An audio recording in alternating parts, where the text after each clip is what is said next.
नमस्कार। राष्ट्र की बात में आपका स्वागत है। आपके साथ मैं हूं मानक गुप्ता। राष्ट्र की बात में आज कोई राजनीति की बात नहीं होगी, कोई बहस नहीं होगी, कोई विवाद की बात नहीं होगी। राष्ट्र की बात में आज मैं आपके लिए लेकर आया हूं विदेशी डॉक्टरों का एक बड़ा पैनल।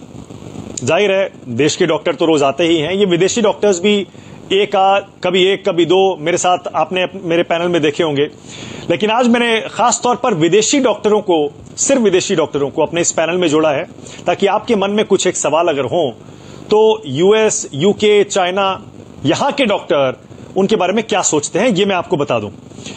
इन डॉक्टरों से मैं परिचय कराऊं उससे पहले जल्दी से आपको बता देता हूं कि एक बार फिर से पिछले 24 घंटे में देश में जो नए मरीजों की संख्या है वो 3,26,000 के आसपास है।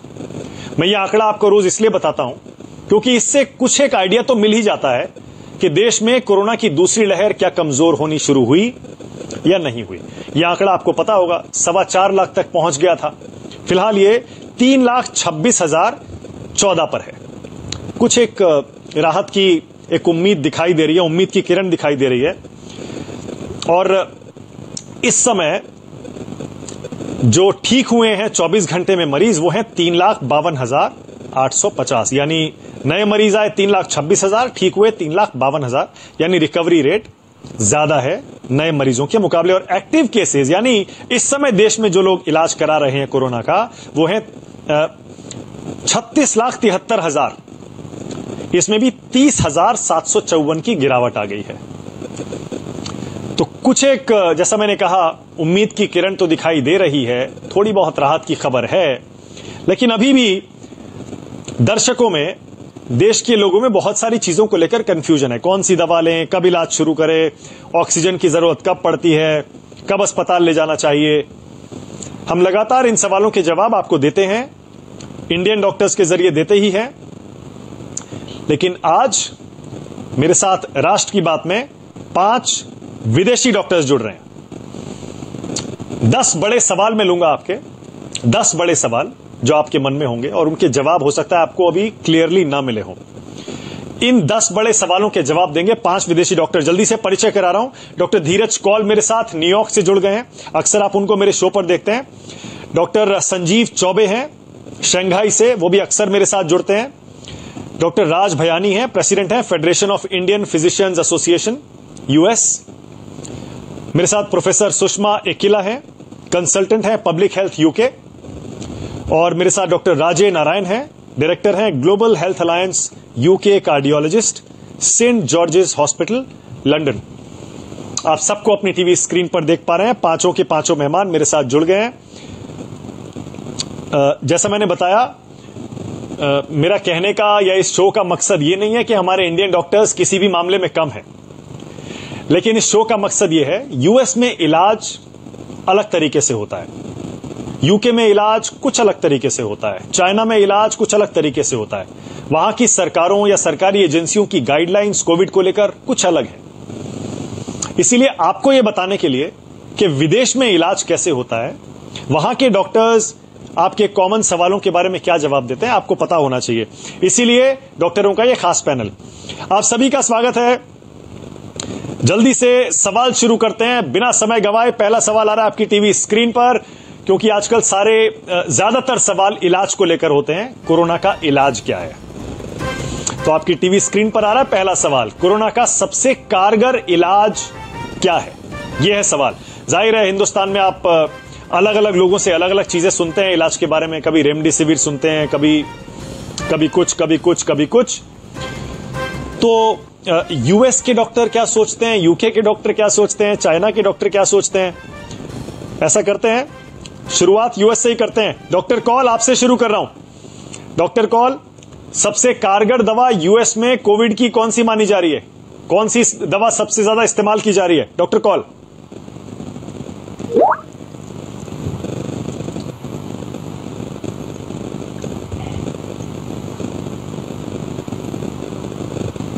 डॉक्टर कौल, लगता है आपको मेरी आवाज नहीं मिल रही है। डॉक्टर कौल, आपके पास लौटूंगा मैं। चलिए डॉक्टर भयानी के पास चलते हैं। डॉक्टर भयानी, सुन पा रहे हैं मुझे?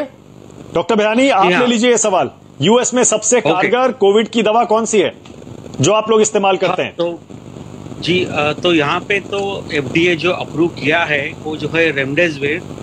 तो हमारे यहाँ तो अमेरिका में ओनली रेमडेसिविर इज यूज जब कंडीशन माइल्ड होती है तभी। और जब चेस्ट सीटी, हाँ, जब चेस्ट सीटी के ऊपर जब कुछ पॉजिटिव साइंस आते हैं तब हम यहाँ रिजेनरॉन मोनोक्लोनल एंटीबॉडी देते हैं। और प्रेडनिसोन को भी दिया जाता है 3 या 4 दिन के बाद सिम्टम्स होने के बाद। So most commonly use 3 medications are remdesivir, steroid either could be dexamethasone, methylprednisone and monoclonal antibodies. These are the 3 most commonly used medications. I can hear you, मानक जी। ओके, चलिए यूएस का हो गया, यूके में भी पूछ लेते हैं। सुषमा जी, प्रोफेसर सुषमा एकिला। सुषमा जी, यूके में सबसे ज्यादा कौन सी दवा आप यूज कर रहे हैं जो आपने पाया हो कि अच्छा काम करती है कोविड में? सुषमा जी। अच्छा, मैं सबसे पहले क्लियर कर दूं कि मैं एक पब्लिक हेल्थ डॉक्टर हूं, बट मुझे इसकी नॉलेज मेरे अपने क्लिनिकल कॉलीग से है।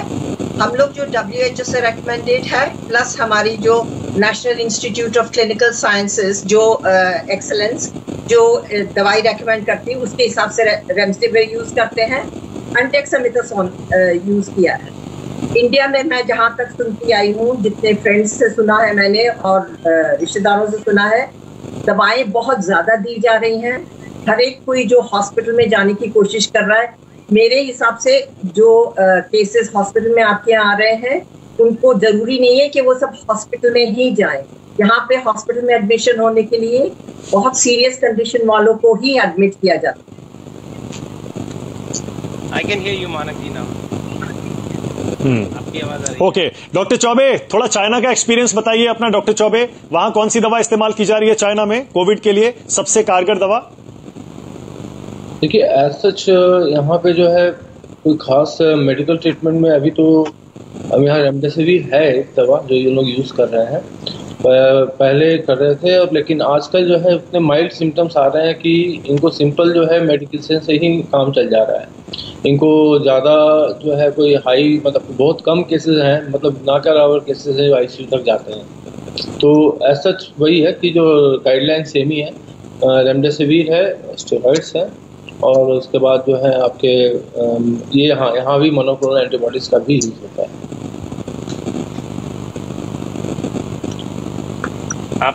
ओके, तो आपने सुन लिया, यूएस, यूके और चाइना में बहुत ज्यादा फर्क नहीं है। इसका मतलब हिंदुस्तान में रेमडेसिविर जो इस्तेमाल किया जा रहा है वो सही है, हालांकि इस पर विवाद भी होता है। चलिए, लेकिन आज विवाद का टाइम नहीं है, एक एक करके आपके सवालों के जवाब विदेशी डॉक्टर दे रहे हैं। दूसरा सवाल आ रहा है आपकी टीवी स्क्रीन पर। दूसरा सवाल यह है जो बहुत सारे लोग पूछते हैं, ऑक्सीजन सपोर्ट की जरूरत मरीज को कब पड़ती है, उसको कब अस्पताल ले जाएं, कब तक घर पर इंतजार करें? बहुत कॉमन सवाल है, बहुत सारे लोगों के मन में यह होता है। कब तक घर में रखें, कब ऑक्सीजन दें और कब अस्पताल ले जाएं? बहुत कॉमन सवाल है। डॉक्टर धीरज कौल, अगर सुन पा रहे हैं डॉक्टर कौल, आप लीजिए इसको। कब तक घर पर रहें, कब अस्पताल ले जाएं और कब ऑक्सीजन की जरूरत पड़ती है? डॉक्टर कौल। नमस्कार, thank you for having me on the show. देखिए, जैसे कि आप जानते हैं, most of the patients mild symptomatic होते हैं। ऑल्दो जो नया वेरिएंट भारत में इस टाइम है, उसमें यंग एंड हेल्दी को भी काफी अटैक कर रहा है। तो आपके कुछ पैनलिस्ट ने पहले बताया, वो बिल्कुल सही बताया। हमारे भारत के अंदर कुछ ज्यादा ही लोग हॉस्पिटल जाते हैं, और अब गवर्नमेंट ने अच्छा काम किया है बहुत, कि टेलीमेडिसिन के पोर्टल्स खोले हैं और वर्चुअल ट्रियाज सेंटर्स भी अब खुल रहे हैं अलग अलग जगहों पे, जिससे कि पेशेंट्स के साथ डायरेक्ट कम्युनिकेशन के थ्रू आप उन्हें गाइड करेंगे कि कब आपको हॉस्पिटल की केयर लेनी है, कब आपको ऑक्सीजन पे जाना है, कब आपको स्टेरॉइड्स चलाने हैं।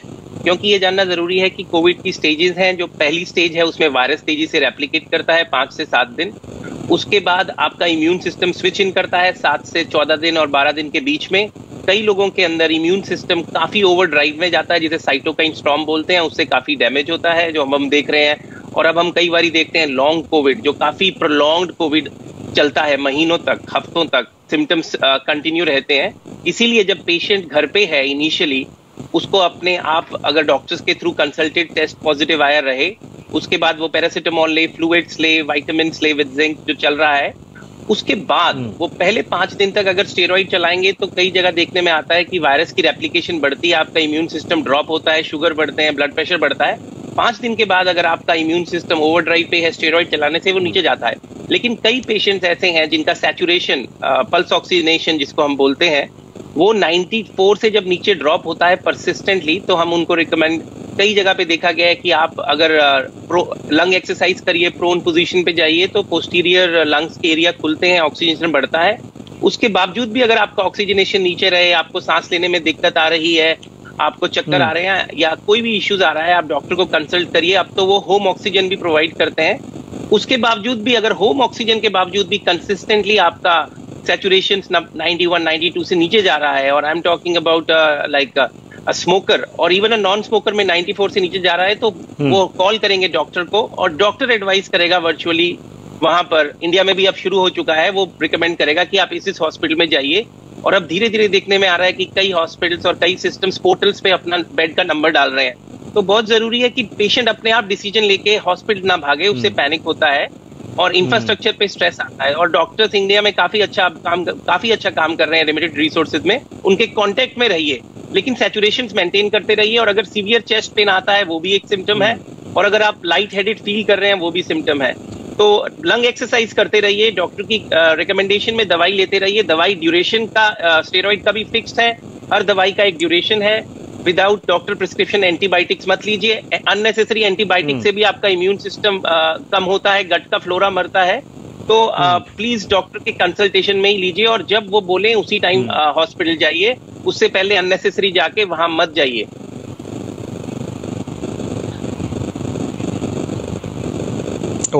ओके डॉक्टर नारायण, यूके में आप लंदन में क्या प्रैक्टिस फॉलो करते हैं डॉक्टर नारायण?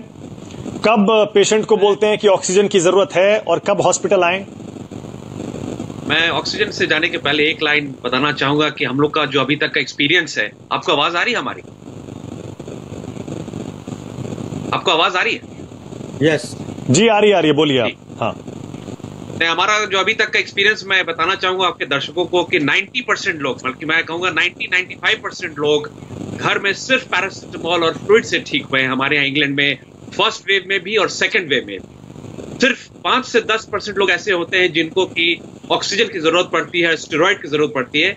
जैसा डॉक्टर कॉल ने बताया कि जब सैचुरेशन यहाँ 94 से जब नीचे जाता है, तब हम लोग यहाँ डेक्सामेथासोन शुरू करते हैं, तब पेशेंट्स को एडमिट करते हैं ऑक्सीजनेशन के लिए, तब पेशेंट्स को एडमिट करते हैं रेमडेसिविर के लिए। लेकिन जैसा आपके और भी डॉक्टर एक्सपर्ट बता रहे थे कि इंडिया में अनफॉर्चुनेटली जो ट्रेंड अभी देखा जा रहा है कि लोगों को अननेसेसरली, मैं रोज कम से कम 100-150 प्रिस्क्रिप्शन इंडिया से देखता हूं और सबको एक फिक्स दवा दी जा रही है जिसमें एजिथ्रोमाइसिन, डॉक्सीसाइक्लिन, फैबीफ्लू, रेमडेसिविर, मतलब कि वो बहुत ही ज्यादा दवा दिया जा रहा है जिसका जरूरत नहीं है। क्योंकि ये सबसे जरूरी बात समझने की है कि डेक्सामेथासोन का जो शुरुआत है जो कि यूज होना चाहिए वो साइटोकाइन स्टॉर्म के समय होना चाहिए। पहले जो रिकवरी ट्रायल ने ये दिखा दिया, ये साबित कर दिया है कि अगर आप रेमडेसिविर और डेक्सामेथासोन खास करके स्टेरॉइड गलत टाइम पे यूज करते हैं तो उसका मोर्टेलिटी ज्यादा होता है, लोगों में डेथ ज्यादा होता है अगर स्टेरॉइड गलत टाइम पे यूज। तो ये बहुत जरूरी है कि जब 94 सैचुरेशन से नीचे जाए तभी स्टेरॉइड का यूज करना चाहिए, तभी ऑक्सीजन का यूज करना चाहिए।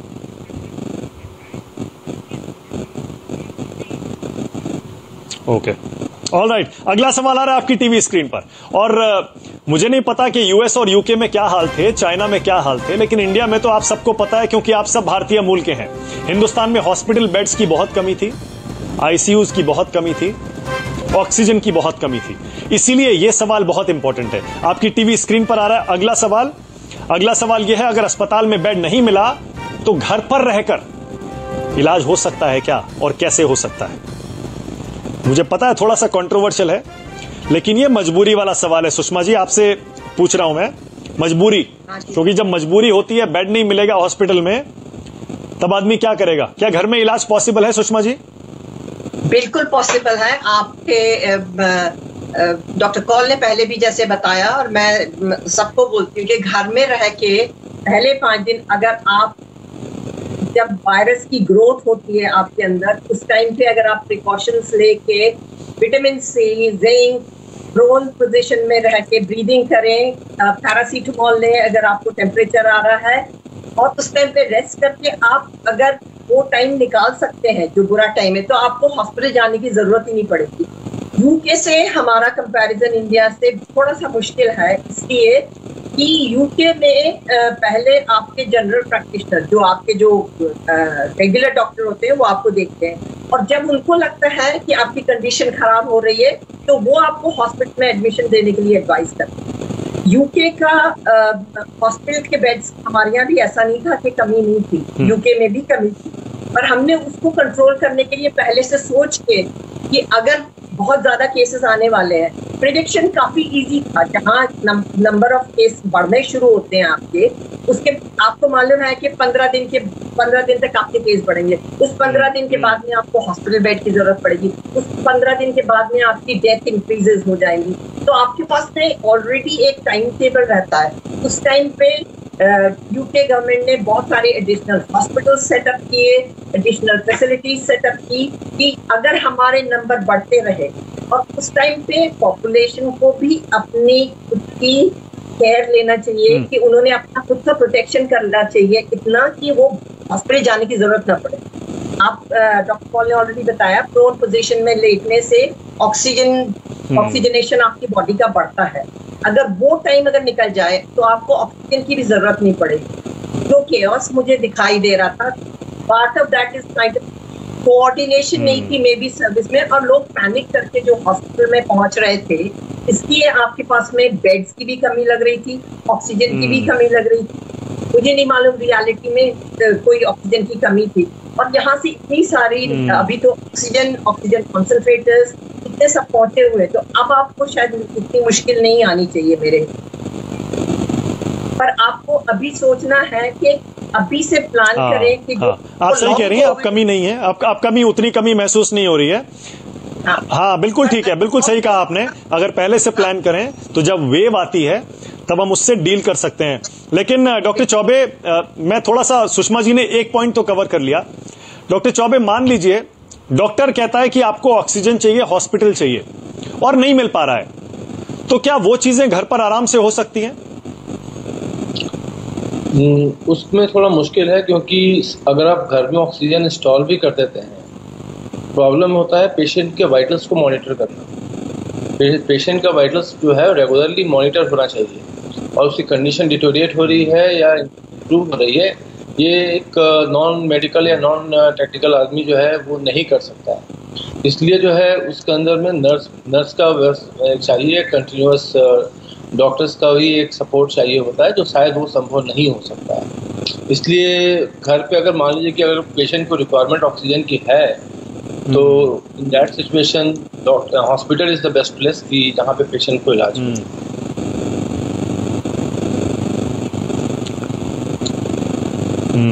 ना ठीक है, बिल्कुल सही है। और मुझे पता है कि सारे एक्सपर्ट्स इससे एग्री करेंगे कि अगर हॉस्पिटल, कुछ चीजें ऐसी होती हैं, कुछ स्टेजेस इस बीमारी की ऐसी होती हैं कि जब आपको हॉस्पिटल चाहिए तो चाहिए ही, सारी चीजें घर पर प्रोवाइड नहीं की जा सकती हैं। लेकिन हमने देखा है यहाँ हिंदुस्तान में जब कमी थी तब ऑक्सीजन सिलेंडर्स के दम पर बहुत सारे मरीजों को घर में ऑक्सीजन दी गई, उनको दवाएं भी दी गई, उनको ड्रिप्स भी लगाई गई। काफी जुगाड़ कहते हैं ना, वो जुगाड़, हम हिंदुस्तानी हैं, हम जुगाड़ कर लेते हैं। तो यहाँ भी इस बीमारी में भी, इस महामारी में भी हमने घरों पर इस तरह बहुत सारा इलाज किया। अगला सवाल आ रहा है आपकी टीवी स्क्रीन पर, जो बहुत सारे लोग पूछते हैं। वो ये पूछते हैं कि अगर हमारा RT-PCR टेस्ट नेगेटिव है और हमें सिम्टम्स सारे कोविड के हैं, तब क्या करें? बहुत हुआ है ऐसा इंडिया में, मुझे पता नहीं बाहर हुआ या नहीं हुआ, अभी पूछ लेता हूं। इंडिया में बहुत हुआ है, बहुत इंपॉर्टेंट सवाल है ये। RT-PCR टेस्ट नेगेटिव है पर लक्षण कोरोना के हैं, ऐसे में क्या करें? डॉक्टर भयानी, क्या किया जाए ऐसे में? बिल्कुल, ये बहुत कॉमन चीज है RT-PCR नेगेटिव आने का चांस। तो इस समय अगर आपका doctor can make a decision and start the treatment. और वन मोर थिंग, ऐसे किया था कि उसकी रिपीट RT-PCR टेस्ट किया जाए, क्योंकि सिम्टम्स अगर है तो अभी माहौल ऐसा है कि हमने ये समझ लेना चाहिए कि ट्रीटमेंट में डिले नहीं होनी चाहिए, और इसीलिए रिपीट टेस्ट होना चाहिए। और ट्रीटमेंट जो सिंपल ट्रीटमेंट है वो चालू कर देनी चाहिए। उनको इमीडिएटली पल्स ऑक्सीमीटर मॉनिटरिंग चालू कर देना चाहिए। उनका ब्रीदिंग कैसे है वो भी देखना चाहिए। अगर पल्स ऑक्स पे 94 के ऊपर है तो उनके पास टाइम है रिपीट करने के लिए, और उनको घबराने की कोई ज़रूरत नहीं है। लेकिन अगर पल्स ऑक्सीमीटर दिखा रहा है कि 94 के नीचे है जब डॉक्टर को पता लगता है तो doctor will can make a decision and start the treatment and repeat the test.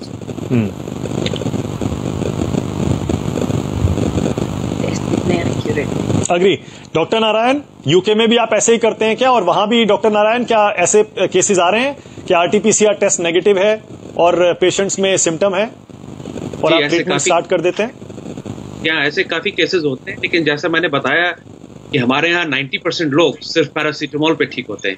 किसी को भी एजिथ्रोमाइसिन, डॉक्सीसाइक्लिन, आइबरमेक्टिन, डेक्सामेथासोन कभी नहीं दिया गया है। इसलिए ऐसा जरूरी है कि जो लोग टेस्ट नेगेटिव हो रहा है पहली बार, उनको हम लोग ऐसा सोच के चले कि चूंकि आपको सबको अभी जिसको बुखार हो रहा है, जिसको सर्दी हो रही है, जिसको कोविड के सिम्टम्स हो रहे हैं, मोस्ट लाइकली उनको कोविड है, तो ये सोच के चलना पड़ेगा कि शायद इनको कोविड है और उनको अपने आप को सेल्फ आइसोलेट करना चाहिए और पैरासीटामोल खाना चाहिए फीवर आने पे, सैचुरेशन मॉनिटर करना चाहिए और ऑब्वियसली अगर हो सके तो 3 से 4 दिन बाद या 5 दिन बाद फिर से एक बार आरटीपीसीआर रिपीट करना चाहिए।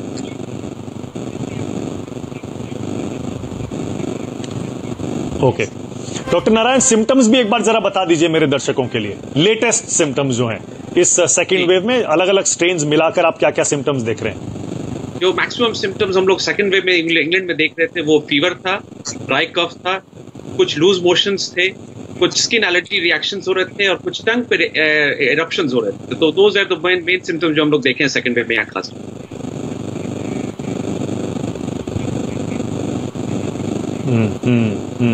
Correct, absolutely. अगला सवाल आ रहा है आपकी टीवी स्क्रीन पर, तो देख रहे हैं आप, यूएस, यूके, चाइना के डॉक्टर आपको बता रहे हैं सारे उन सवालों के जवाब जिनके बहुत क्लियर जवाब हो सकता है कि आपको अभी तक ना मिले हो। अगला सवाल आ रहा है आपकी टीवी स्क्रीन पर और ये बड़ा कंट्रोवर्शियल है। हाल में एम्स के डायरेक्टर रणदीप गुलेरिया ने ये कह दिया था कि इंडिया में जो बार बार ये लोग बिना जरूरत सीटी स्कैन कराते हैं उससे खतरा हो सकता है कैंसर का। उसके बाद से सीटी स्कैन को लेकर डॉक्टर कौल यहां बहुत बहस छिड़ी है। तो एक तो क्या वाकई सीटी स्कैन से कैंसर का खतरा होता है और ये कब कराना चाहिए कोविड पेशेंट्स को? डॉक्टर कौल। देखिए मानक जी, इंपॉर्टेंट क्वेश्चन है। मैं 30 सेकंड्स में एक चीज ऐड करना चाहूंगा जो आपने पूछा। आपके पैनलिस्ट ने बहुत अच्छा जवाब दिया, डॉक्टर बयानी एंड डॉक्टर राज बहुत एक्यूरेटली बता रहे हैं, थैंक्स फॉर दैट।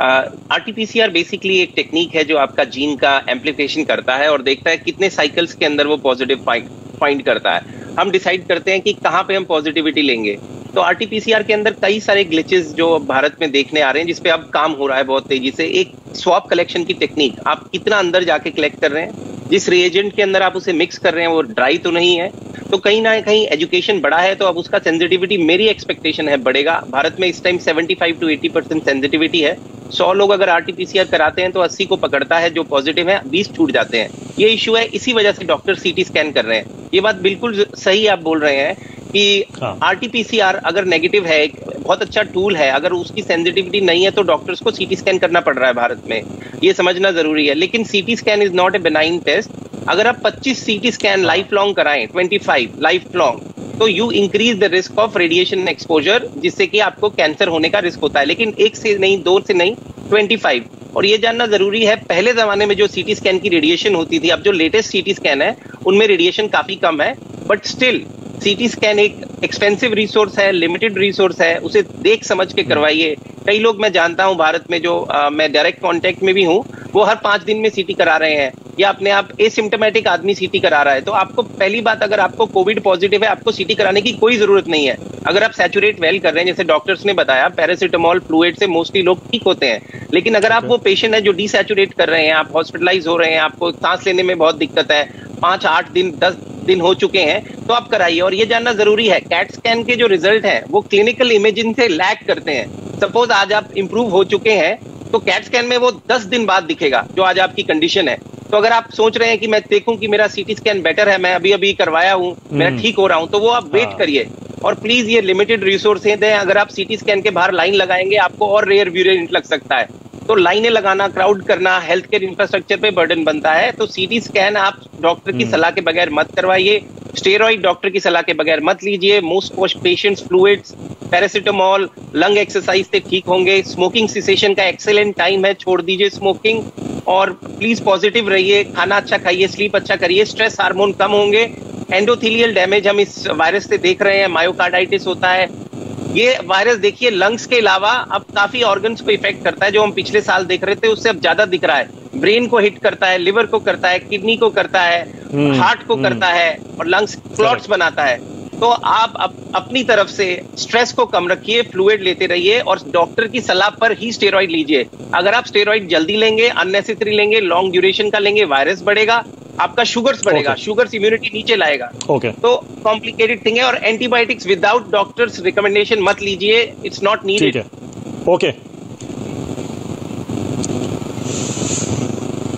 ठीक है। ओके डॉक्टर भयानी, एक कमेंट आप भी कर दीजिएगा सर इस पर। डॉक्टर भयानी, सीटी स्कैन अगर जरूरी हो तो कब और कौन से दिन करवाना चाहिए पॉजिटिव टेस्ट आने के बाद? ऐसा दिन से नहीं चलेगा। As doctor Kaul said, about 90% of patients will not need a CT scan. जब भी आदमी का परसिस्टेंट कफ रहेगा और फीवर रहेगा, राइट, और उसको रिस्पांस नहीं आ रहा है, तभी सीटी स्कैन करते हैं। सीटी स्कैन हम अमेरिका में तभी करते हैं जब भी हमको डिसाइड करना होता है कि इसको मोनोक्लोनल एंटीबॉडी देना है कि नहीं। तो इतनी सीरियस बात होती है, सिम्टम्स बहुत सीरियस होने चाहिए, तभी सीटी स्कैन किया जाना चाहिए। और और हमें जब रिजेनरॉन देने का डिसीजन लेना पड़ता है, उसके पहले ये FDA का क्राइटेरिया है कि सीटी स्कैन पॉजिटिव होना चाहिए। That is the only time we do CT scan here. So unnecessary wastage of CT scan is not needed.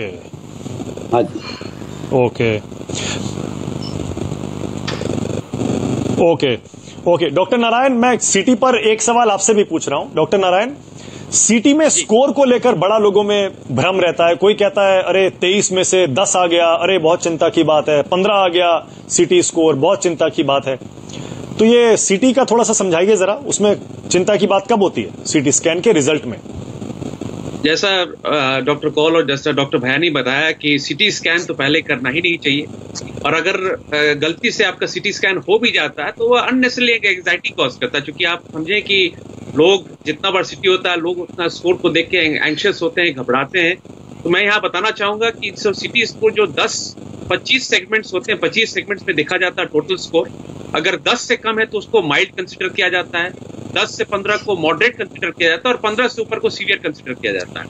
जहाँ 18 हो जाता है तो it becomes quite serious. England में हम लोग 18 एक नंबर रखते हैं कि 18 के ऊपर काफी सीरियस हो जाता है। तो मैं लेकिन यहाँ पे बताना चाहूंगा कि लोग, हम जानते हैं कि जो माइल्ड सिम्टम वाले लोग हैं, अगर उनका गलती से कभी सीटी स्कैन इंडिया में हो भी गया है और उनका स्कोर 17-18 भी रहता है, वो बहुत अच्छे से रिकवर कर जाते हैं। तो अननेसेसरली सीटी स्कैन करके एंग्जाइटी करने की जरूरत नहीं है। सीटी स्कैन का इंडिकेशन जैसे डॉक्टर भयानी और डॉक्टर कौल ने बताया सिर्फ उसी समय है जब आपका सैचुरेशन ड्रॉप कर रहा है 94 के नीचे, परसिस्टेंट कफ, परसिस्टेंट फीवर रह रहा है, सिर्फ तभी सीटी स्कैन करना चाहिए। और जैसा डिस्कशन में हो रहा था कि सीटी स्कैन से कैंसर का रिस्क होता है, और ऑब्वियसली नए मशीन पे उतना रिस्क नहीं है, लेकिन रिस्क तब भी रहता है। और मैं एक चीज और बताना चाहूंगा कि लोग ऐसे भी हुए हैं इंडिया में जो कि लोग RT-PCR नेगेटिव हैं, वो सीटी स्कैन कराने गए हैं सीटी स्कैन सेंटर में, और वहां से वो वायरस लेकर आ गए हैं। क्योंकि आप समझिए कि जिस रूम में उनका सीटी स्कैन हो रहा है, वहां हजारों पेशेंट्स कोविड के आ रहे हैं, जा रहे हैं, और आप वहां सिर्फ सीटी स्कैन कराने गए थे, आपका RT-PCR नेगेटिव था, आपको कोविड नहीं था, आपने एंग्जाइटी में सीटी स्कैन करा लिया, और सीटी स्कैन सेंटर जाने से आपको कोविड हो। इसलिए सीटी स्कैन ऑब्वियसली जब तक जरूरत हो नहीं करना चाहिए। करेक्ट। हाँ, ओके।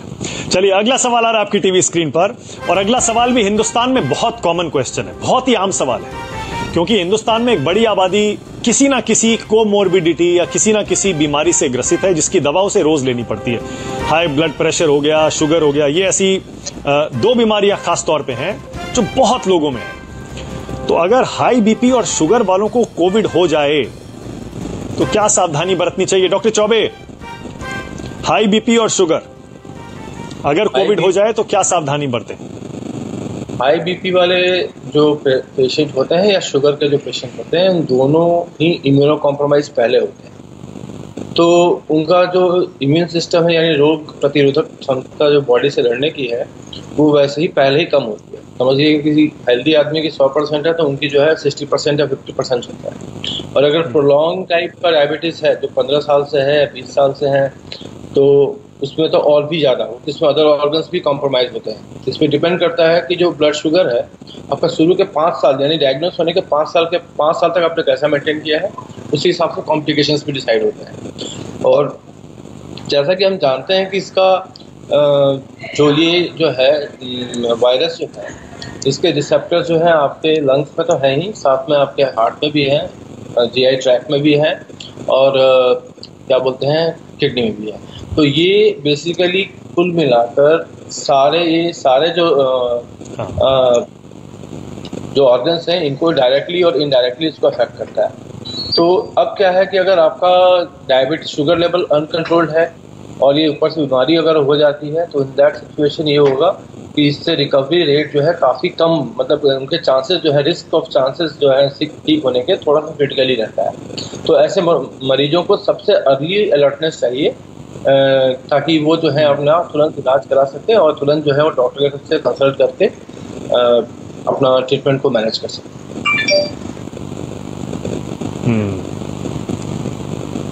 ओके, और जाहिर है ये तो सलाह है ही कि अपनी शुगर और बीपी दवा लें, अच्छा लाइफस्टाइल बिताएं, कंट्रोल में रखें अपनी शुगर को और अपनी बीपी को। अगला सवाल आपकी टीवी स्क्रीन पर आ रहा है, और अगला सवाल भी हिंदुस्तान में आजकल बहुत कॉमन है। जैसे जैसे सेकेंड वेव अब पुरानी हो रही है, वैसे वैसे बहुत सारे पेशेंट्स जो रिकवर कर चुके हैं वो अभी भी कोविड के आफ्टर इफेक्ट्स से जूझ रहे हैं। आफ्टर इफेक्ट्स यानी पोस्ट कोविड सिम्टम्स उनको हो रहे हैं। जैसे ब्लैक फंगस एक आपने सुना होगा, वो एक अलग इन्फेक्शन है हालांकि, लेकिन ये सुषमा जी कोविड के बाद ठीक होने के बाद भी ये जो सिम्टम्स हैं, क्या आप भी अपने यहां यूके में देख रहे हैं क्या, जो लोग रिकवर हो रहे हैं उनमें कुछ सिम्टम्स? बहुत ज्यादा। यहाँ पे पहले जब पहली वेव जो आई थी उसके बाद में कुछ लोग और काफी सारे पेशेंट्स को बहुत थकावट होना, सांस लेने की तकलीफ होना और हर तरह की सिम्टम्स हो रहे थे। और उस टाइम पे WHO ने एक नया डिजीज का नाम एग्री किया है जिसको लॉन्ग कोविड बोलते हैं। तो इंग्लैंड में अभी नियरली 80 के ऊपर लॉन्ग कोविड क्लिनिक्स हमने शुरू की है, जिसमें हर कोई जिसको कोविड हो चुका है और जिसको अभी भी हर तरह के सिम्टम्स है, कुछ लोगों को डिजीनेस होती है, कुछ लोगों को हेडेक कंटिन्यू करता है, कुछ लोगों को जस्ट जनरली इतनी वीकनेस लगती है कि वो वापस काम पे नहीं जा सकते हैं, कुछ लोगों को चलने में, लंग्स में प्रॉब्लम हो रही है। ये जो ब्लैक फंगस वाला है मैंने सिर्फ इंडिया में सुना है, तो I will not be the best, but मैं सही पर्सन नहीं हूँ जो आपको बताऊं अपार्ट फ्रॉम थ्योरेटिकल नॉलेज जो है मुझे उसकी। परंतु लॉन्ग कोविड के लिए इंडिया ने अभी से प्लान करना चाहिए। जो आपकी जो सेकेंड वेव की प्लानिंग नहीं थी, थर्ड वेव की प्लानिंग नहीं है, तो डिस्कशन चल रहा है कि थर्ड वेव होगी कि नहीं होगी, उसमें कोई क्वेश्चन ही नहीं है। थर्ड वेव डेफिनेटली होगी। कितनी बड़ी होगी ये डिपेंड करता है आपके पॉपुलेशन में कितने प्रपोर्शन लोगों को आपने वैक्सीन दे दिया है, किस तरह से आप कंट्रोल कर सकते हैं, लोग किस तरह से बिहेव करते हैं, मास्क लगा के घूमना है, किसी तरह से अपने आप को प्रोटेक्ट करते हैं। तो थर्ड वेव जब आएगी तब डेफिनेटली उसके लिए आप प्रिपेयर करें। बट अभी से जरूरी है इंडिया के लिए कि वो प्रिपेयर करें कि लॉन्ग कोविड जो होएगा, जिसमें लोगों को लॉन्ग टर्म बीमारियां होंगी, उसको किस तरह से हैंडल करेंगे। वो फिर छोटी मात्रा में नहीं रहेंगे, क्योंकि काफी सारे जो आपके जो माइल्ड केसेस हो गए हैं। और इसके लिए जो गवर्नमेंट के लिए टास्क फोर्स जो पहले फॉरेन कॉमनवेल्थ ऑफिस ने मदद मांगी थी, उसके लिए हम पब्लिक हेल्थ डॉक्टर्स के एक ग्रुप ने ऑफर किया है, पर अभी तक कुछ नहीं हुआ। मेरी ख्याल से जैसे उन्होंने ऑक्सीजन के लिए टास्क फोर्स लगाई थी, वैसे उन्होंने पब्लिक हेल्थ सर्विसेज के लिए फ्यूचर के लिए टास्क फोर्स लगाना बहुत जरूरी है, क्योंकि आपके यहाँ इतने सारे पेशेंट हो जाएंगे और फिर से वही नॉलेज नहीं रहेगी, फिर वो गलत इन्वेस्टिगेशन कराएंगे, गलत ट्रीटमेंट कराएंगे, उससे और ज्यादा उनकी बीमारी बढ़ेगी। तो मेरी ख्याल से उसके लिए अभी से प्लानिंग करना जरूरी है।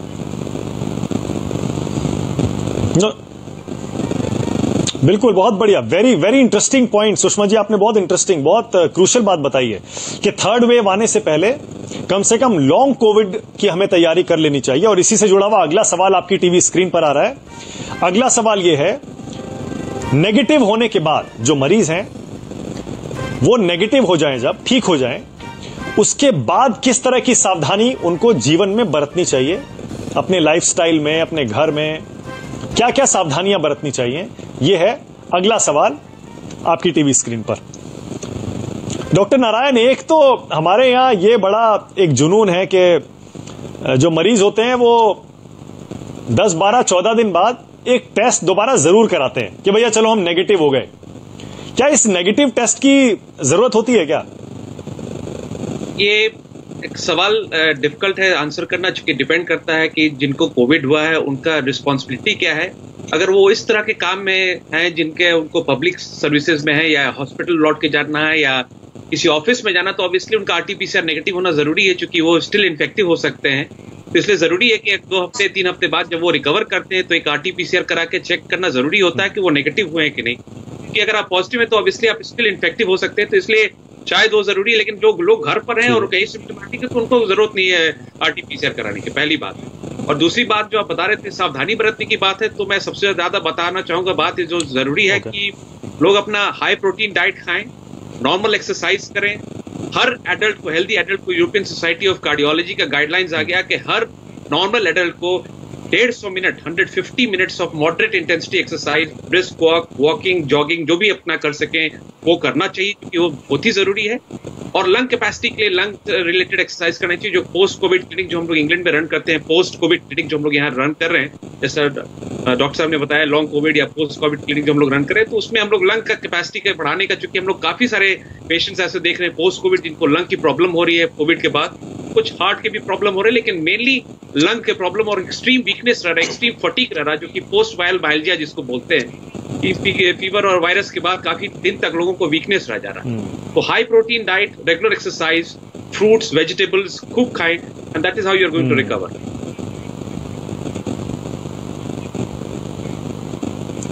आपने 150 मिनट कहा, 150 मिनट्स, तो मतलब ये हो गया करीब 2.5 घंटा। ये आप रोज की डेली का बता रहे हैं?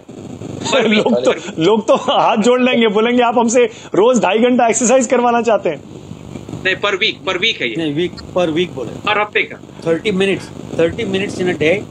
30 मिनट्स ओके, पर वीक। हाँ ठीक है, पर वीक तो समझ में आता है, फिर ठीक है, पर वीक ठीक है, ओके, पर वीक 150 समझ में आता है, ठीक है, ओके।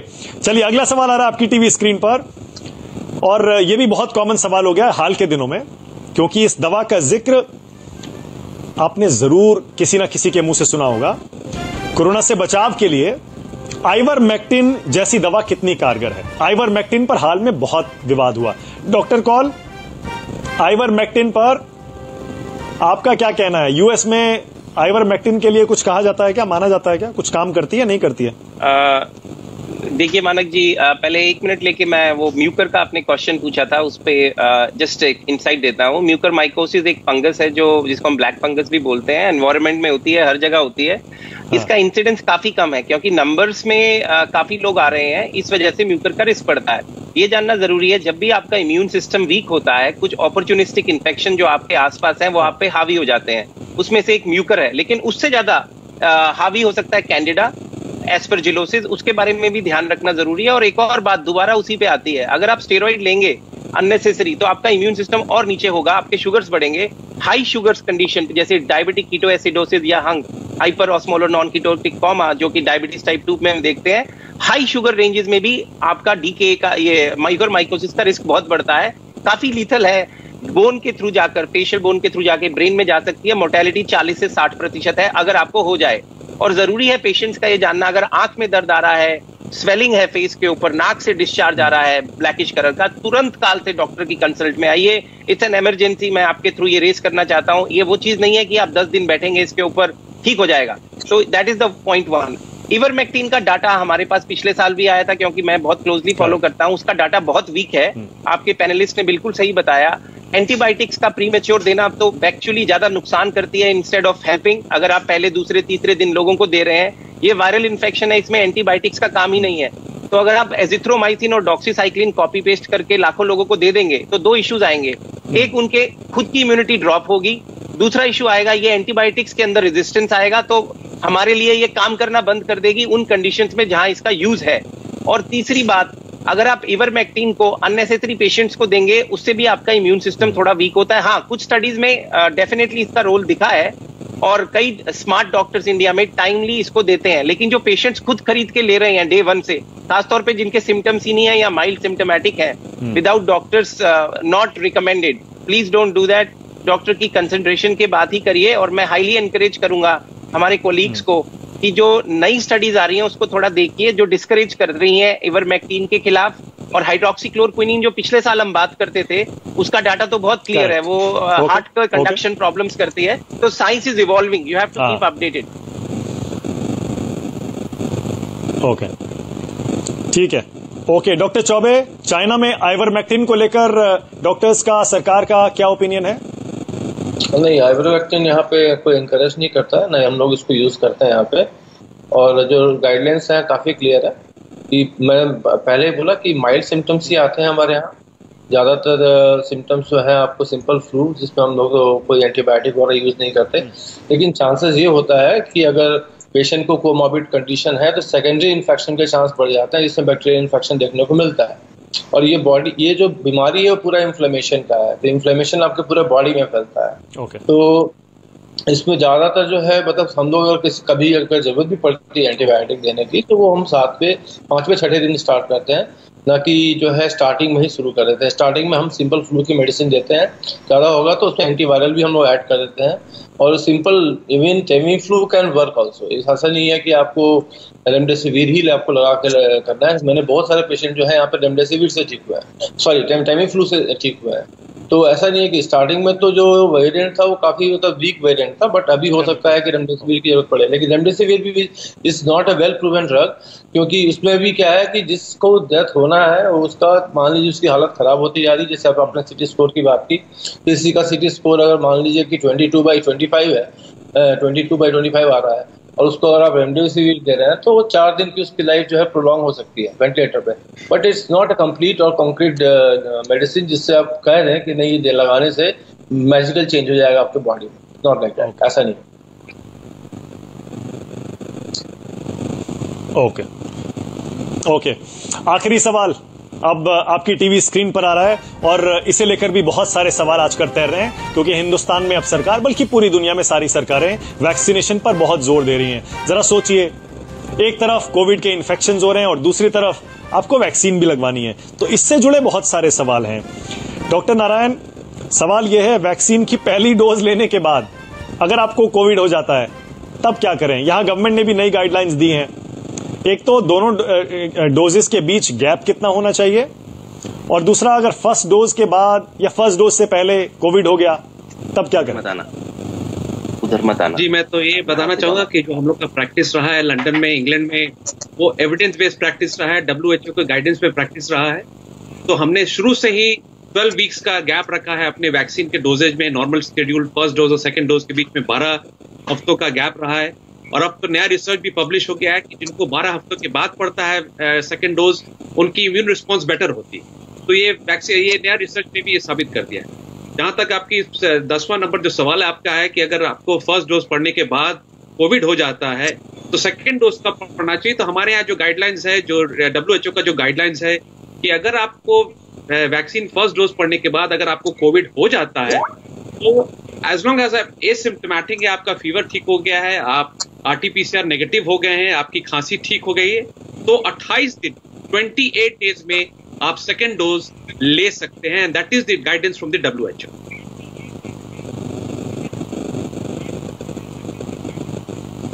ओके, और डॉक्टर भयानी, यहां तो ये चल रहा है कि अब फर्स्ट डोज और सेकंड डोज में 6 महीने का भी गैप हो सकता है, या फिर आपको अगर कोविड हो जाता है तो फिर आप 6 महीना रुक सकते हैं, इस तरह की भी बातें हो रही हैं। यहाँ अगर कोविड नहीं हुआ है तो हमारे यहाँ अमेरिका में अभी 2 ही वैक्सीन चलते हैं, एक तो फाइजर है और दूसरा है मॉडर्ना। तो फाइजर में 3 हफ्ते का गैप रहता है 2 डोज के बीच में, और ये जो अपना मॉडर्ना है उसमें 4 हफ्ते का रहता है।